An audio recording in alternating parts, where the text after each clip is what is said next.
Conclusão.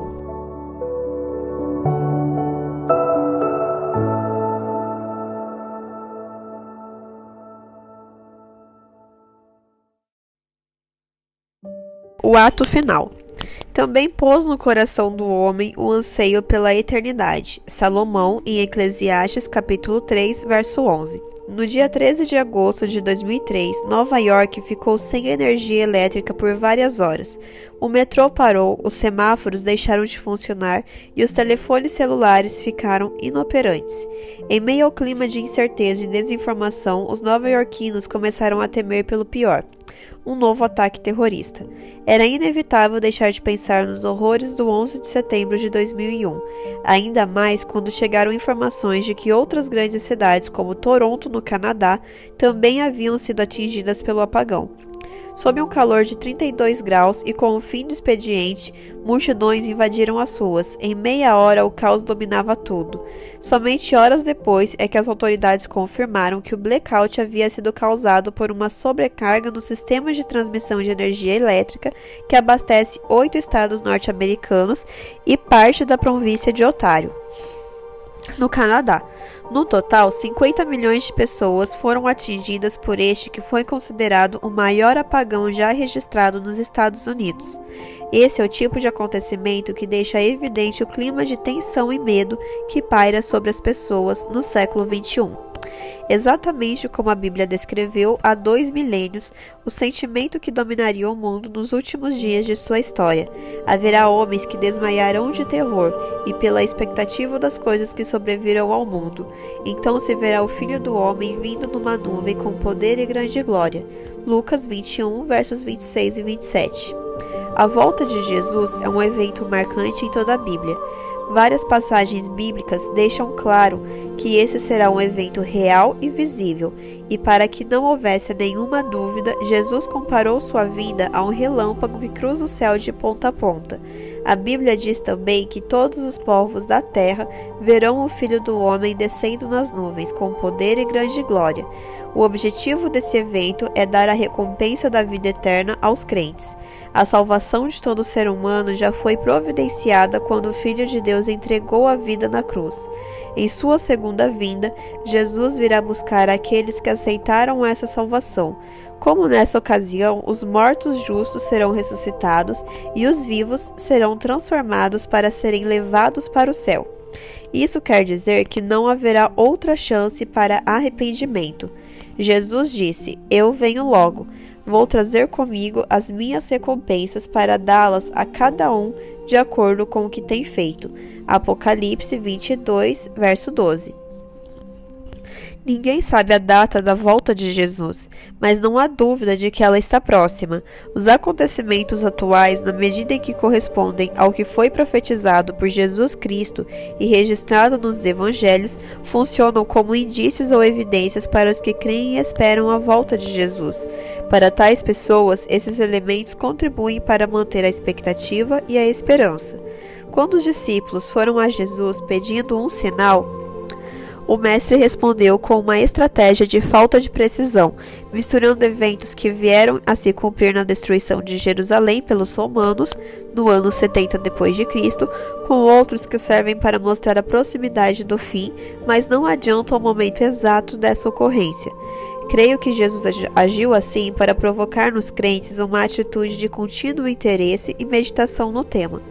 Diz o pastor e jornalista Márcio Dias Guarda: "O senso de iminência e agradável expectação faz bem a quem crê." Aliás, o conteúdo do capítulo 25 de Mateus fornece elementos para que se chegue a essa conclusão. Diz Guarda que também lembra que em todo o chamado sermão profético em Mateus 24, a palavra sinal só foi utilizada por Cristo no versículo 30, porque ali ele realmente deu um sinal insofismável que será visto e sentido por todos, independentemente da fé. A rigor, portanto, o único sinal da sua volta estaria vinculado ao próprio evento.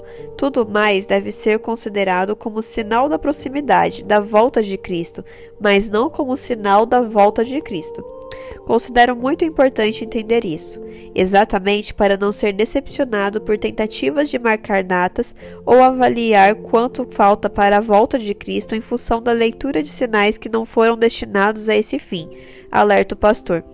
Os sinais da proximidade não foram dados com o objetivo de substituir a fé ou a matar a curiosidade. Eles existem para manter vivas a esperança e a missão.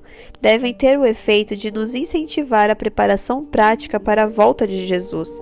A maior e melhor notícia de todos os séculos está prestes a ocorrer, e os sinais dos tempos estão aí para confirmar isso. O clímax do conflito. Um dos objetivos desse livro é justamente mostrar que, pelo jeito como as coisas andam, o fim só pode estar mesmo próximo. É impossível deixar de perceber que a atuação de Satanás nos bastidores do conflito tem se intensificado nos últimos anos. Há uma linha de ação lógica desde os primórdios da história deste mundo até hoje. Primeiramente, Lúcifer deu um jeito de misturar o relato de Gênesis à base de toda a teologia bíblica, com os mitos de criação de culturas ancestrais, classificando a todos como meras alegorias. Depois, conseguiu levar à apostasia o povo que deveria ser a luz do mundo, os judeus, e paganizou a igreja cristã.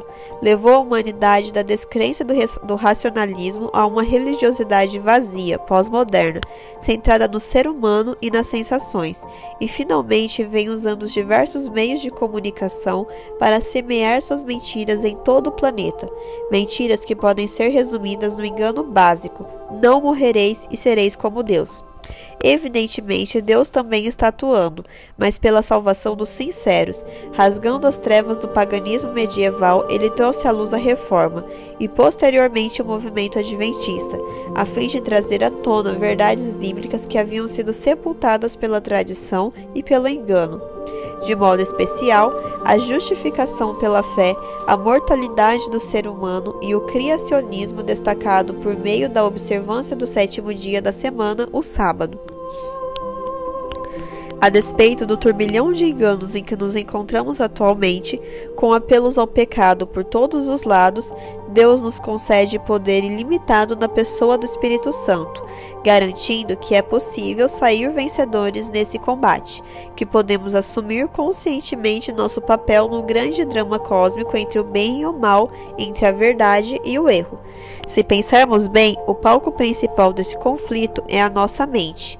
É ali que ocorre a cada instante a disputa pelas nossas afeições.